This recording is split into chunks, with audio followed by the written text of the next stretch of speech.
Welcome out tonight, April the 16th, the day after tax day. So our resident CPA looks so relaxed and happy. And this is session number 46. So we're marching our way toward 50. And I'd like to, before I get into the lesson, just a few very brief remarks. You may have some in the discussion afterwards, but obviously after the dramatic events in the Middle East over the weekend, first time ever, all these Islamic countries that have attacked Israel since 1948 and even before, never has Iran been one of those countries. Of course, the last several years they've done it through proxies, but never has Iran directly from their land attacked Israel. And so that was a big first. And of course, being Bible-based, my mind immediately went back to Persia trying to kill the Jews in the time of Esther and Mordecai. So here are the Persians once again, they're trying to kill the Jews. And but just a couple of real interesting things that stood out to me, because we have to be careful about concluding about prophecy from the front page of the newspaper. You can't do that. You can't look at the headlines and say, okay, here's this prophecy, here's that. You can generally, but if you start trying to get too detailed with it, that's what happens to date setters and making big prophetic predictions that fall through and everything. So you have to be a little bit careful about that. But a couple of real interesting things is that one of the pictures they showed was of the missiles coming in above Jerusalem. There are like dozens of those coming in over Jerusalem, some of them over the Temple Mount. And of course, they got shot down by Israel. So I thought, who would ever thought that Israel possibly saved the Al-Aqsa Mosque on the Temple Mount by shooting down those missiles? And who would have ever thought, because the big question that so many of us have is, how can there be a temple of any type built on the Temple Mount when the Muslims won't even allow them to do anything up there, and there's already a mosque up there? So where is there room for a temple? So everybody keeps trying to figure it out and measure the Temple Mount. Okay, it could fit here. A smaller version can fit over here. And everybody's trying to figure out how it's going to happen. Well, who would have ever thought that possibly a Muslim country could clear the way for land to be opened up? If they try it again and they succeed, and one of those missiles hits that Muslim mosque on the Temple Mount, which only a country like Iran would try that. Even though they're Muslim, they're Shia Muslim, not Sunni like all the rest. And so there's a natural hatred to some degree between those two groups of Muslims. Most of the Muslim countries do not like Iran. They see them as a pariah. And Iran sees themselves as, we're the only legitimate Muslim country because we have the true Islamic belief.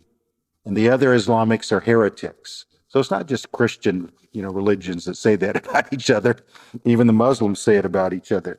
But, who would ever thought that it could be a Muslim country that God uses to clear that Temple Mount in some way, so that the results afterwards is that Israel might claim a piece of that land to build something of their own. So that was one interesting thing that came out of it to me.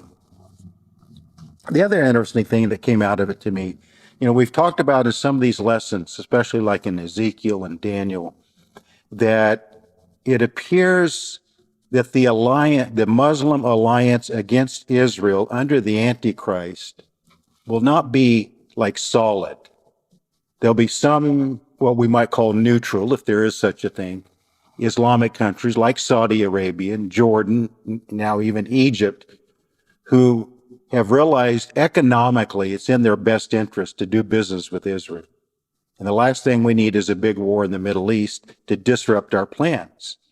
So many of them were signing on to the Abraham Accords, which was going to pave the way for a lot of new trade between Israel and their surrounding Islamic countries. And that's probably the main reason Iran had Hamas attack Israel October 7th, is to put a stop to all that, because that's the last thing they want, is for there to be some kind of peace between Israel and the other Islamic countries. But what fascinated me over the weekend is it came out that it wasn't just America, France, and England that assisted Israel in shooting down the incoming weapons. It was also Jordan and Saudi Arabia helped provide assistance of different types, showing that they are somewhat anti-Iran, pro-Israel in the sense that we want to do business with them. And it kind of feeds into what I've been trying to bring up some, is that the coalition of the Antichrist will not be as solid as we used to think. He'll have a tight group, but there'll be some of the countries that will try to resist him, some Muslim countries, some Middle Eastern countries. In one part of Ezekiel 38, it talks about Antichrist and his group comes down to try to defeat Israel, and they do go down and they defeat Egypt and Libya and Ethiopia. So he's going to come down and he's going to have some military victories. But then that same passage, it says Dedan, which is Saudi Arabia, and some of the more neutral countries around Saudi Arabia asked the question, are you coming down for a spoil? Why are you doing this? What's your purpose in doing all this in the Middle East? Because we don't need this disruption. So there's not going to be total agreement. And there's going to be some Muslim countries that are trying to produce peace. And so that may factor into that 7-year peace treaty, is that some Muslim countries may actually insist in the beginning of the 7 years of whatever is happening that we don't need this as a world, as countries trying to do business with Israel and Iran or whoever else is trying to stir up trouble. You need to agree to this treaty. So those are just a few interesting things that came out. Another interesting thing is that in the days after Israel, spending quite a bit of time talking about what a success they had, 99% success with their Iron Dome defense system. And, I'm glad. I'm glad it succeeded. But at the same time, it feeds into what the Bible teaches about Israel, that their biggest problem before Jesus comes back will be their pride and self-sufficiency and arrogance. Because in the last few days, that's all I've heard from their leaders, is that whatever Iran attempted to do failed, whatever they may attempt to do in the future, we are well able to overcome it. Well, okay, it's their own strength. They're not giving credit to God. They're relying on their own ingenuity, military strength. And the Bible teaches that before they can be saved at the return of Christ, that their strength has to be totally gone. Their pride has to be totally, they'll be out there in the wilderness, almost destroyed, realizing that they're helpless. And you hate to see it come to that. But you know what? As I often bring up here, that's what every one of us had to come to before we were saved. We had to reach that place where we were totally helpless. And that's when God stepped in and did a wonderful work in our hearts. So what's it going to take before they can be saved? They have to get to the same place we were before we were saved, totally helpless to help themselves. So anyway, we'll move on to the lesson tonight because I have a lot to get to. Session number 46. And I want to read 2 Thessalonians 2, 1 through 8. And the lesson tonight, as we go through these 2 pages, there's going to be a certain amount of repetition. Number one, because Paul liked to do that. Paul would often say the same thing 3 or 4 different ways in the same chapter. There's kind of his method of. Jesus used repetition a lot. I'm not going to have a lot of repetition, but you'll hear certain things a few times throughout this lesson. One reason is because I'm going to be presenting a very minority alternate view on the question that I have up on the board, the 2 questions. And so repetition will help explain that. Now, brethren, concerning the coming of our Lord Jesus Christ and our gathering to him, we ask you. So that's the main subject. 2 things, the parousia of Christ and the gathering to him. But what's very interesting is the next 7 verses hardly even talks about it until verse 8. He pivots on that and starts talking mainly about the Antichrist. And that's kind of interesting, isn't it? So he brings up the subject, and the reason he changes to the Antichrist is because he wanted to explain what must happen first before 2:1 can happen. Some things have to happen before 2:1 can happen. We ask you not to be soon shaken in mind or troubled, either by spirit or by word or by letter, as if from us, as though the day of Christ had come. Let no one deceive you by any means, for that day will not come. Or in other words, the 2 events of 2:1 will not come unless 2 other things happen. First, number 1, the falling away, the apostasy comes first, and the man of sin is revealed, the son of perdition. Now, the Old King James says a falling away first, but the definite article should be there. It is the falling away or the apostasy, a particular one Paul had in mind. He's not just talking about a general falling away. He's talking about a particular event. And that's what we dealt with last week. I said that verse 4 is the apostasy. It describes what it is. Who opposes and exalts himself above all that is called God or that is worshipped, so that he sits as God in the temple of God, showing himself that he is God. There's that defiant, rebellious apostasy. Do you not remember these things? When I was still with you, I told you these things. And now you know what is restraining. So there's the what. There is a what that is restraining, that he may be revealed in his own time. For the mystery of lawlessness or iniquity is already at work. Only he who now restrains. So there's a what and there's a who. Now, those who have the New King James, I think, Ruth, even the New American Standard, I checked about 8 or 10 different translations today, and most of them used capital H for he in verse 7. He who now restrains will do so until he is taken out of the way. The New King James has a capital. It shows what I've brought up a number of times. We like to think translators are totally objective. They're not. Translations all have a certain amount of commentary. So this is simply the word he, but they decided this is talking about the Spirit or it's talking about God, so they capitalized it. So they made a decision. They made a commentary, not a translation. And so I'm going to make the case that it should not be capital. It should be small case he, talking about the Antichrist.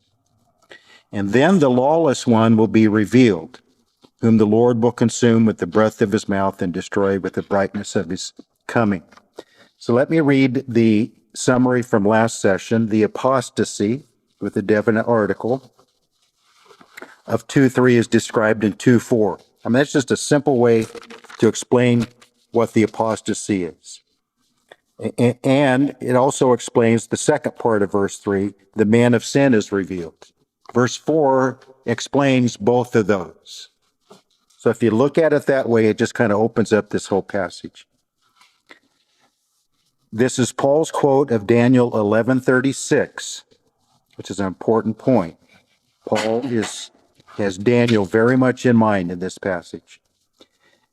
The abomination of desolation and breaking of the covenant, which is the two parts, which Daniel 11:31 and 12:11, we went over that last week, where it speaks about in the Septuagint, the Greek translation of the Hebrew Old Testament. In those two verses, they chose a version of the word apostasia, which is the falling away or the apostasy in 2 Thessalonians 2:3. They chose a form of that same word for take away. Our English translations say he takes away the sacrifice. And they chose the word apostasia for that.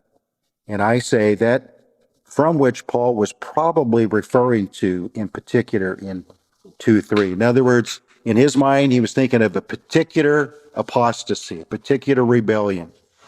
All he had was the Old Testament. He knew it inside out.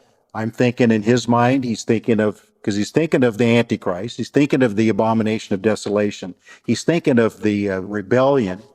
And so, which one in the Old Testament would he be thinking about? Well, Daniel 11:31 and 12:11, where the Antichrist takes away the daily sacrifice and sets up the abomination. I think that's what he had in mind. So when he breaks or takes away the covenant is when the abomination of desolation takes place. Due to his enhanced power of his death and resurrection event, Revelation 13:3, and Satan being cast out to the earth, Revelation 12:9. And now confined to the earth, and Revelation 12:12 says, for a short time. It's interesting that verse says in 12:12 of Revelation, he knows he has a short time. So evidently Satan, when he's cast out of heaven in the middle of the 7 years, which is the same time as the abomination, which is the same time as the death and resurrection event. I mean, there's just a whole package of big things happen in the middle of the 7 years, which changes the whole game. I don't know how else to say that so many big things happen in the middle of the 7 years that last 3.5 years, that's why it's called the Great Tribulation, not the first half. The second half is called the Great Tribulation because so many things change in the middle that starts a time clock that cannot be changed. It's marching forward 1,260 days, 42 months, time times and half a time, and nothing can stop it. And the Antichrist is going to be like a wild beast. Satan's going to incarnate him. He's going to cause all sorts of destruction for 3.5 years. And the only thing that can put a stop to it is 2:1. The only thing that can stop the further progression of 2:3 is 2:1. And I'm going to keep coming back to that because hopefully it's going to make my point. In the middle of that first paragraph, this open, defiant act of Antichrist in the temple, declaring himself as God, is the apostasy. That's the claim I made last week. That's the apostasy. Now, it does trigger the mark of the beast, which does then trigger many people falling away because they don't have the true faith or the whatever it takes, the grace of God to resist the mark, and they're going to take the mark and they're going to say they were believers and maybe they really weren't, or whatever. But it's going to trigger a human falling away. But what triggers that? His own apostasy, his own open defiance against God in the temple and the abomination of desolation. So I say it is the apostasy, the same apostasy his father committed in heaven long before, in the passage in Isaiah. So in other words, the way I summed it up last week, what happened in heaven, we all call a great rebellion. When Lucifer rebelled in heaven, we all call it a great apostasy. What happened in heaven now happens on earth. It's just that simple. The great rebellion against God. The importance of 2:4, 2 Thessalonians, cannot be overstated. It is the turning point. It starts a series of events. There's no turning back. And Antichrist is transformed into the Antichrist. Then, since it is clear Paul was using Daniel and Jesus as templates, very clear. He's quoting both of them, Matthew 24 and Daniel. That's why I say in verse 4, the temple of God is the same temple they were talking about, because he has them in mind. A lot of people really stumble at this and try to make this temple the church, because in other passages, Paul makes the church the temple. But here he's having Daniel and Matthew 24 in mind, the same temple. He sits there as God King. Second paragraph. 2:1 is the subject, but what must come before then? That's what 2 through 12 is all about. So this verse, I say, is so important in 2:4. It describes his character, his rebellious character, and his actions, his rebellious actions. It's a direct quote of Daniel 11:36, also 11:31 in mine. You can look up those two. But the end of Daniel 11:36 says, "For what has been determined shall be done," is being worked out in this chapter, chapter 2. Here in 2:6, it says that he may be revealed in his own time, but he's not directing the time. He thinks he's directing the time. Daniel 11 says he thinks to change times and seasons. So he's doing a lot of big things, and he thinks he's in control. But God's sitting up in heaven laughing at him, because God's the one in control, and God's working out his time. How can Antichrist be in charge of the time if God says it's going to be 42 months, 1,260 days, times and half a time? God already set the calendar. He set the beginning of it and the end of it. The 70 years prophecy in Daniel 9:24 through 27 starts by saying 70 sevens are determined. By who? By God. That passage ends by saying, until the consummation, the abomination of desolation, and then the consummation is determined. So the start of it is determined, the end of it's determined. It's God's timetable. So I'm mainly trying to answer these two questions. It may not be that big a deal to you, but trust me, in the prophetic world and those who try to write books and sell videos and give lectures and invited to big conferences all over the world, this is a big deal. It's a really big deal, answering this question. And so we're going to try to get to it. There is a what. The Old King James says, "what withholdeth," in verse 6. And then in verse 7, the King James uses "let" and "letteth." But it's the same Greek word. In one verse, it's "withholdeth," and the next verse, it's "let" and "letteth." But it's the word "kateko," which is Strong's number 2722. And it means to restrain, to hinder, to hold back, to stand in the way. One other way Paul translates this, or the English translates it into, is in Romans 1:18, they suppress the truth. It's talking about mankind suppresses the truth. They resist God. Their evil is suppressing the truth. So we don't normally think about that, do we? We normally think about truth suppresses evil. But I'm going to make the case here that this is talking about the opposite. Evil is suppressing the truth. And there's a lot of examples of that in the Bible. Truth is being suppressed here through deception and delusion to believe the lie until God says time is up, Christ returns to stop it.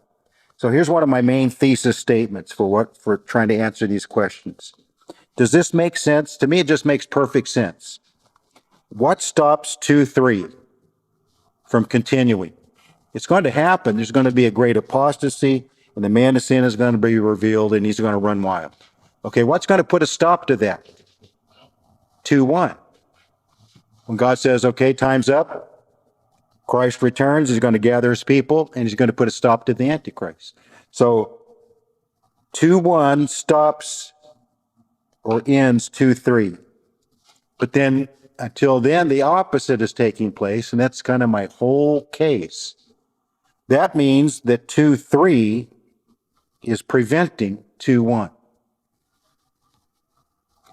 Not because Antichrist is more powerful than God, but because God has decreed the order of things. God has decreed that 2:3 comes before 2:1, doesn't it? He uses the word first in verse 3. That's just as plain a language as you can say it.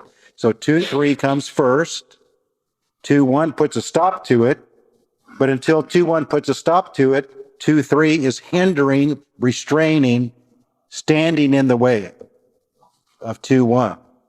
Does that make sense? And then we're going to also ask the question, what is being restrained or held back? What is being restrained? The two events of 2:1. God is saying 2:1 cannot happen until a certain number of events happen first. That means those are standing in the way, again, not because they're more powerful than God, just the opposite. God has said these must come first. And 2:1 cannot happen until these other events happen first. So he says at the beginning of 2:6, now you know. This has been one of my pet peeves for a long time. Even the most learned, degreed, famous Bible prophecy teachers will read verse 5, and then they'll say something along the lines of, I sure wish Paul had told us what he told them. He left it out here. Why did Paul leave out what he told them that they knew, but we don't know? I don't think that's it at all. I think Paul is simply saying these things that I told you when I was with you, I'm telling you now in writing. I told you these things that I just said in verses 1 through 4, not things that are not in the text. I told you in person the things that are now in the text. I just see it's totally opposite of how it's normally presented. Then he says in verse 6, and now you know. Well, of course they know. He just told them. He just told them in writing. And he told us. But normally this is presented as they know, but we don't know. Why didn't Paul tell us? I sure wish he had told us. I mean, you hear versions of that all the time. And I think Paul's saying exactly the opposite. Now you know because I'm just reminding you what I told you in person. Now I'm telling you in writing. Now you know. Now you know what is restraining. How come? Because he just said what is restraining. He just said in verse 3 and 4, what is restraining the two events of 2:1 from happening? Verse 3 and 4.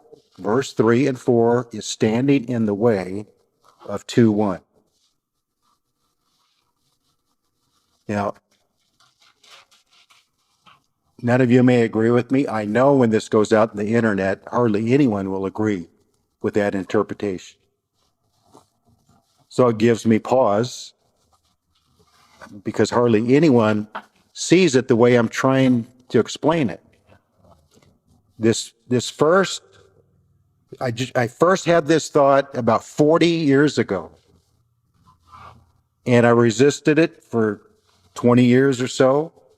Every time I've studied this, and I've studied this passage maybe as much as any passage in the Bible, and every time I inched a little closer because I've been told all my life, put the text in context and let the text give you the answers to your questions. Don't go looking elsewhere. Don't start guessing. Don't start wondering what could it be. Try to find the answer right in the text. So I started doing that. And then over the course of the last 20 years, especially the last 10 years, I completely changed as to what and who is the restraint and restrainer, and what and who is being restrained. 99 Bible teachers out of 100 will say the Antichrist is being restrained by God. God's holding him back. And only when God says, okay, you can come out into the open, will the Antichrist be revealed. I'm trying to present it the opposite. That God is saying a series of events must happen before I say it's time for 2-1 to happen. And therefore, those by God's decree and timetable are standing in the way of 2-1 from happening. I think that's the argument that Paul's presenting, not the opposite. For some reason, as I go on to that paragraph under chapter 2, verse 6, we make this restraint and restrainer as good standing in the way of evil, preventing Antichrist from being revealed. Normally, it's like the what is restraining is the church, and the who is the Spirit. So there's a what and a who. The Spirit working through the church. And, and this is the way I taught it for many years. After all, the church is salt and light. So we are preventing evil from reaching its full measure. Then I'll quote, as I did here, Genesis 6:3, my spirit shall not always strive with man. So the spirit's striving to hold back evil. And it's not an untruth. That's the thing. There's a truth to that. But is that what this passage is saying? What if that premise is wrong? Is it actually talking of evil standing in the way of good? Isn't that what 2:3 is to 2:1? Evil standing in the way of good. Isn't that what the passage is saying? I think it is. And due to God's plan and timetable, the two events of 2:3, the apostasy and the man of sin being revealed, are preventing the two events of 2:1. Okay, so he's established that at the start of this chapter. Let that principle be carried down through verse 6 and 7 also. It's the same in both places. Thus, we don't have to start guessing outside the text of who the restraint and restrainer is, the church and the Spirit. Michael as restrainer is a big view. But if you listen to someone who really understands the issues and has looked up all the different opinions, they'll come up with a list of a dozen possibilities. Who is Paul talking about that is restraining the Antichrist from taking over? Is it the church and spirit? Is it Michael as the archangel? Is it one view is it's human government, that God established human government and its purpose is to hold back evil? All kinds of views. And I'm thinking, why do you have to start guessing? What if it's the opposite? Right in the text, it's saying that the two evil events of verse 3 are standing in the way of the two good events of verse 1. We also don't have to look at 2:5 and say, I sure wish Paul had told us what he told them. These things equal these things that are written here, not things not mentioned in this passage. So I've already brought it up, but I say a very minority view is now presented. And this premise from last lesson, premise number 2, 1a, the two events of 2:1 are tied together, closely connected together in time. 1b, the two events of 2:3 are tied together, closely connected together in time. 1c, the two events of 2:3 must take place first in time before the two events of 2:1. Therefore, the two events of 2:3 stand in the way, hinder, restrain the two events of 2:1. Not because the Antichrist is more powerful than God, but because that's the order that God decreed, and it must happen in that order. In his own time in 2:6 of the Antichrist is really God's time. Let this simple truth at the start of this chapter guide us in 2:6 and 7. There's a natural flow of thought. Now, I brought this up last week, but I want to hit it again real quick. Let Paul set the table for what he's talking about from his first letter to them. In 1 Thessalonians 2:16, if you want to turn over there, Paul talked about there was something forbidding us to speak to the Gentiles that they might be saved. What was forbidding Paul to speak to the Gentiles? Verse 14 and 15, the Judaizers, the Judeans, at the end of verse 14, who killed both the Lord Jesus. Remember, I'm reading through Acts on my daily Bible readings now, and everywhere I read through Acts, the Jews of that town would get jealous and hate Paul because some were believing in Jesus, and many of them were Jewish, And so they would run him out of town or stone him, whatever. Then he'd go to the next town. And how many places did it say when the Jews in the previous town heard what was going on in the next town, they came down and did the same thing? So it's like everywhere he went, he had this system, this group, this thing, this what that was forbidding him, resisting him, hindering him from doing good. So that's the what. I say that here. That's similar to, I think Paul carries over 2:14 through 16 of 1 Thessalonians, the principle of what is forbidding me, what's hindering me. That system of Jewish religion is hindering me. I think he's bringing that over into the second letter of what is restraining. That idea, there's something. And then in 1 Thessalonians 2:18, therefore we wanted to come to you, even I, Paul, time and again, but Satan hindered us. So he's already laid the principle of a what of hindrance and a who of hindrance. And in both cases, it is evil hindering what is good. So he establishes that in the first letter. It's already there, that understanding. He brings it over, I think, into the second letter, chapter 2. So I finish this first page by saying this concept is not strange to Paul at all, of evil hindering, standing in the way of good. I give three other examples. Really don't have time to get into detail of these. But the first example, you can read it for yourself, Daniel 10:12 through 14. Remember, Daniel was praying for understanding for 3 weeks.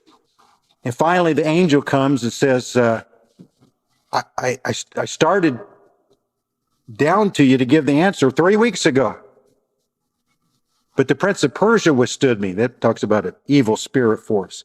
So a good angel was being forbidden to get to Daniel by an evil spirit until Michael the angel came to his aid and broke up the fight or whatever the resistance was. And the angel came down and gave the message to Daniel. So evil was resisting good.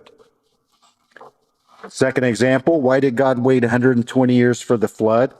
To get to the point of Genesis 6:5, so that for evil to reach its peak, justifying total destruction, and hopefully the good of a new start afterwards. So God was waiting for evil to reach its peak. I think that's exactly what's going on here in Thessalonians.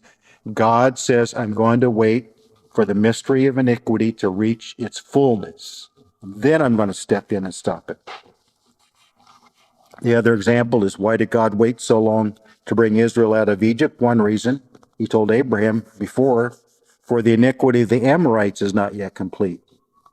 So that God was justified in telling Joshua to wipe them all out. So again, the evil of the Canaanites had to reach its peak, so it was standing in the way of Israel coming to inherit their land. Something bad was standing in the way of something good. So I say the mystery of iniquity likewise must reach its fullness before 2:1 happens to put a stop to it. There's people watching this on their computers or TV in the next week or so at home. They're throwing rotten tomatoes at it right now. I just know it. So God will let evil reach its peak under Antichrist, and that decision by God is what prevents, hinders, stands in the way of 2 Thessalonians 2:1. So you could say in a secondary sense, God is the hindrance because God decreed certain events must happen first, so God's behind it. But in essence, he's saying that I want evil to reach its complete worst it's ever been. It's possibility of the flood, but maybe even worse than that. And then I'll send my son to put a stop to it. So the asterisk, oh, no, I got to read that paragraph under those three examples. God will let evil reach its peak under Antichrist, and that decision by God is what stands in the way.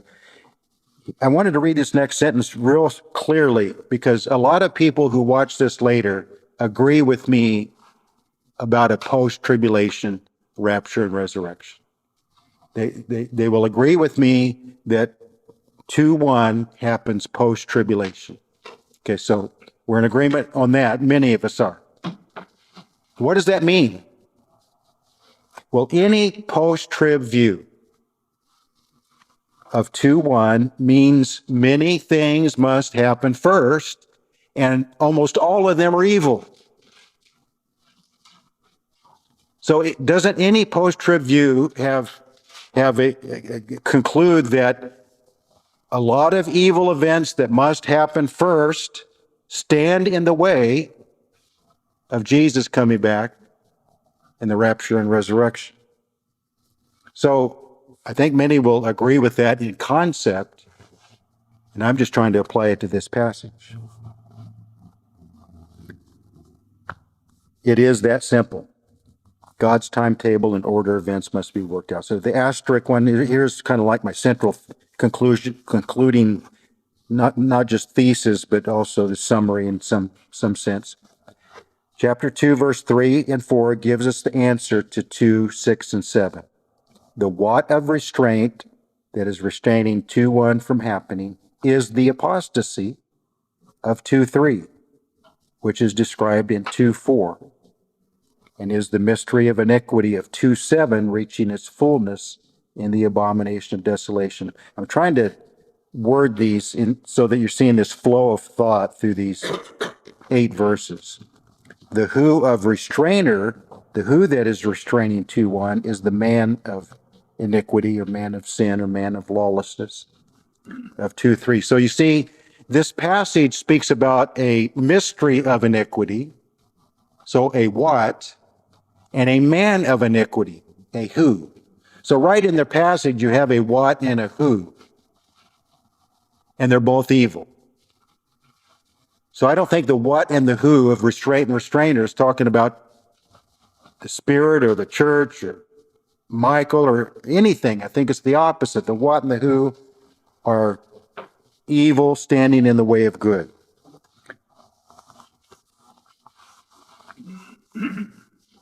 Which is also described in 2:4 right in the text. So I quote, that he may be revealed in 2:6 does not happen until 2:4. In other words, he's the Antichrist the first 3.5 years, but that's a period of such deception. A lot of it's cover up. A lot of it he's hiding who he is. A lot of it people don't know it yet. When is he actually revealed as the Antichrist? In his death and resurrection event, which then gives him the power to commit the abomination of desolation and break the covenant. That's when he comes out in the open. He's no longer an Antichrist, he's the Antichrist. He's no longer having to use a lot of deception like he did the first 3.5 years. Now he's out in the open. This is who I am. I'm defying God. I'm in the temple. I'm declaring myself God, not him. And I'm in charge. And if you don't take my mark, you're going to be killed. That's not deception. That's just open defiance in the middle of the 7 years. So this underlying part in that paragraph, there is a natural flow of thought in these verses that gets all broken up, at least in my mind, when we try to go outside the text for the answers. This is Paul's explanation as to what is preventing 2:1 from taking place. That was their concern, and he's saying, okay, 2:1 is not going to happen. I know you're interested in Jesus coming back and gathering you to himself, but here's a list of things that must happen first, and they're all bad.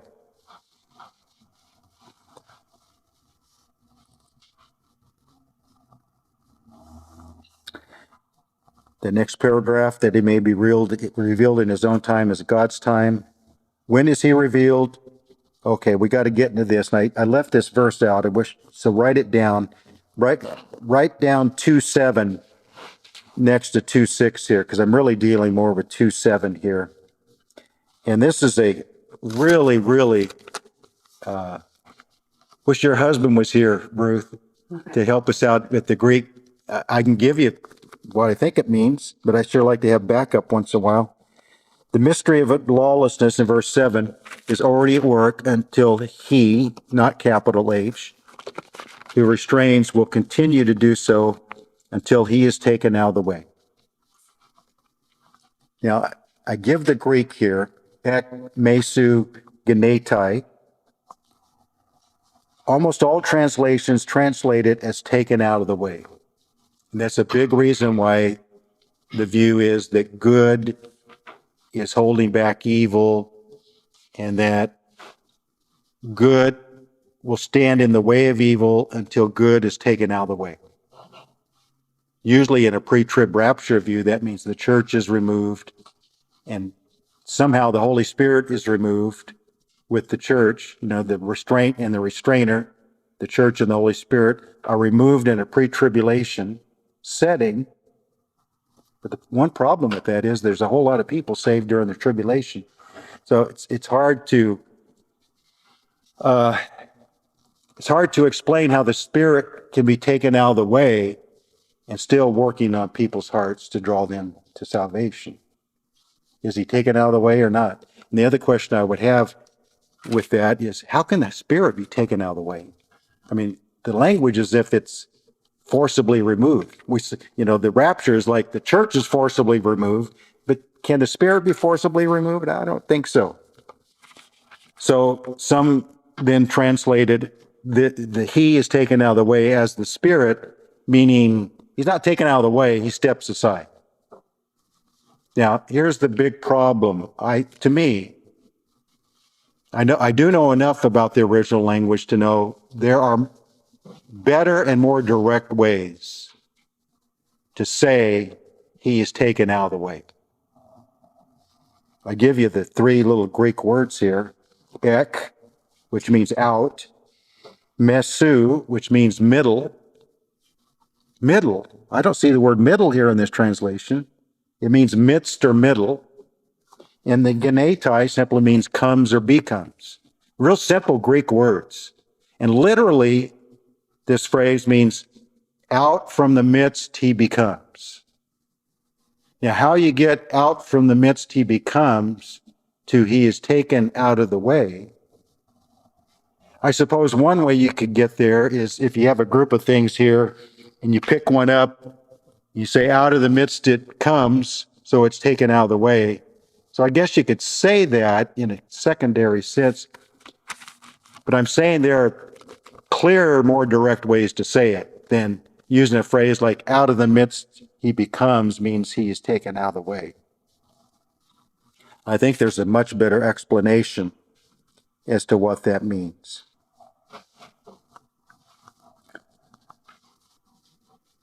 I may just deal with that right now. There's two better explanations. I think the he at the end of verse 7 is the Antichrist, not the Holy Spirit.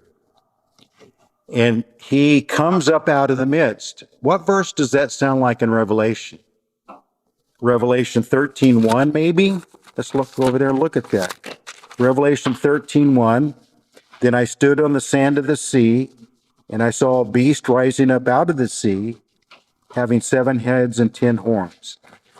So we say that sea, normally we say that sea in 13:1 is mass confusion of the human race. Everything's in an upset.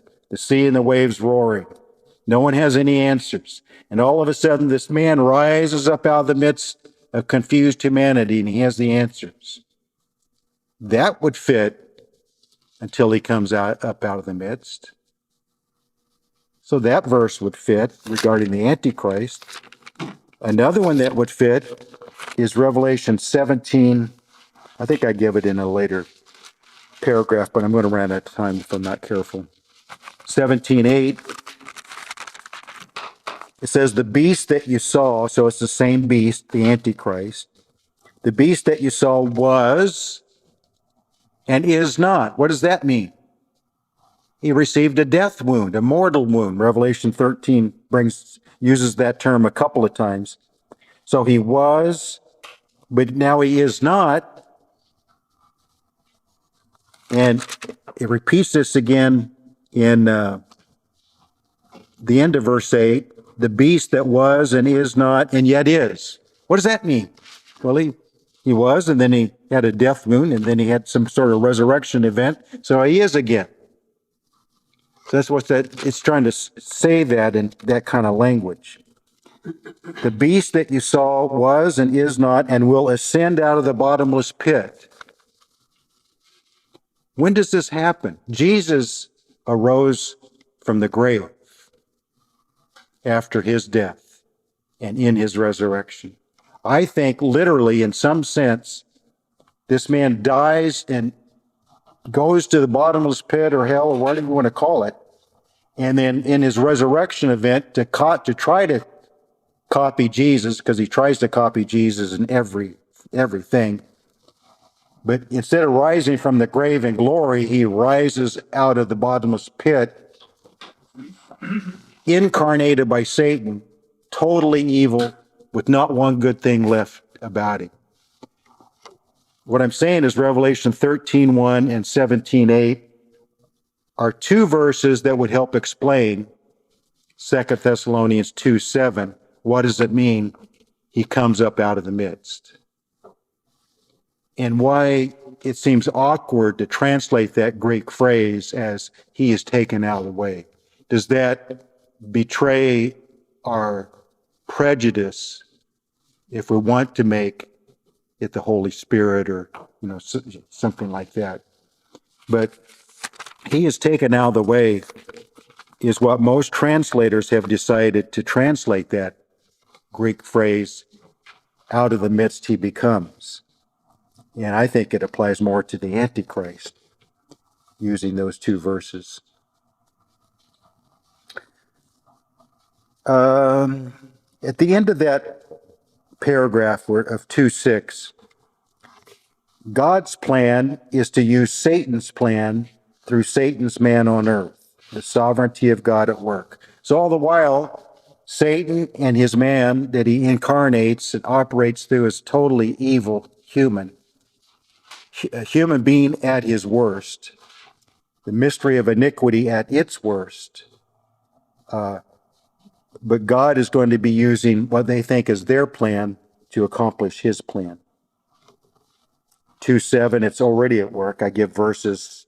You can look those up on your own.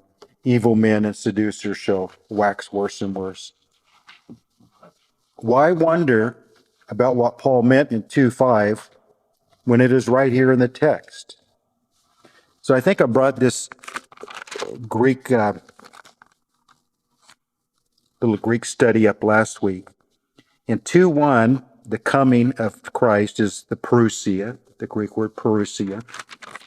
And then in verse 9, the coming of the lawless one. Antichrist has his own parousia. But what I say is, to ask the question at the end of that little short paragraph, what is holding back the parousia of Christ in 2:1, the parousia of Antichrist in 2:9? Which one comes first? It's right in the text. So my little summary is, it is not good preventing evil, it is evil preventing good, opposite of what it might seem. God has decreed an order of events that must happen before 2:1 happens. Taken out of the way, it should be, comes out of the midst. How can the Spirit be taken out of the way? But if it should be translated taken out, there's another way taken out could be accomplished. Antichrist will be taken out at Christ's return, if taken out is actually the correct translation, which I question. So then I do that midst again. That Greek word mesu in 2:7 means midst or middle. Then I give the two I just went through. Revelation 13:1, 17:8.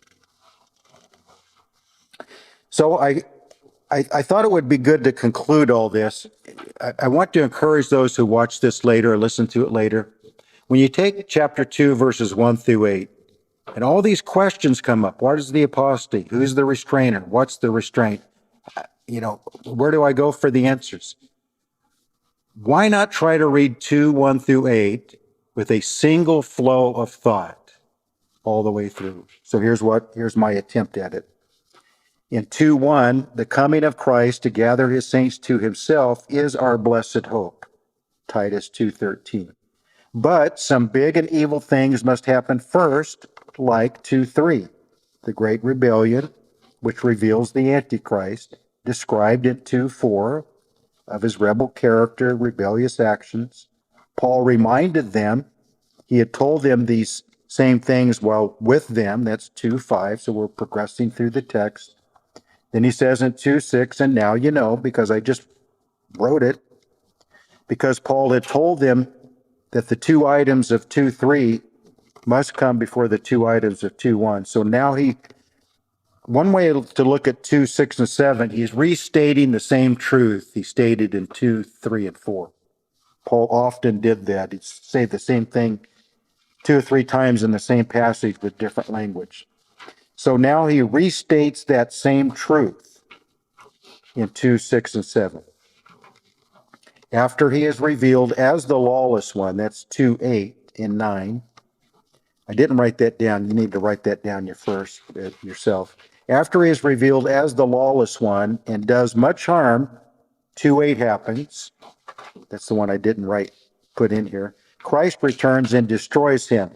I did put down Isaiah 11:4 because 2:8 is a direct quote of Isaiah 11:4. So this is my attempt to simply take the whole passage and just have a single flow of thought all the way through instead of like all these side issues and guesses and going outside the text. I think Paul is very orderly. I think he's carrying the same thought all the way through, and he's simply answering the question, how come 2:1 can't happen yet? Well, I'm going to explain. Let me tell you. So that's why he spends so much time on the Antichrist, on evil, on all these things, because he's helping them understand God has a time when 2:1 will happen. But he also has a series of events leading up to that must happen first. And those things, by God's decree, are standing in the way of 2:1 happening. So I hope I explained it. It's such a different minority viewpoint that it's hard to get that point across if you're so used to hearing maybe some more common ways of explaining this passage. But at least in my mind, I think I know what it means. Whether I got that point across, I'll leave it up to you to decide. So we'll stop the recording and open it up to you either for remarks about current events or remarks about the lesson tonight.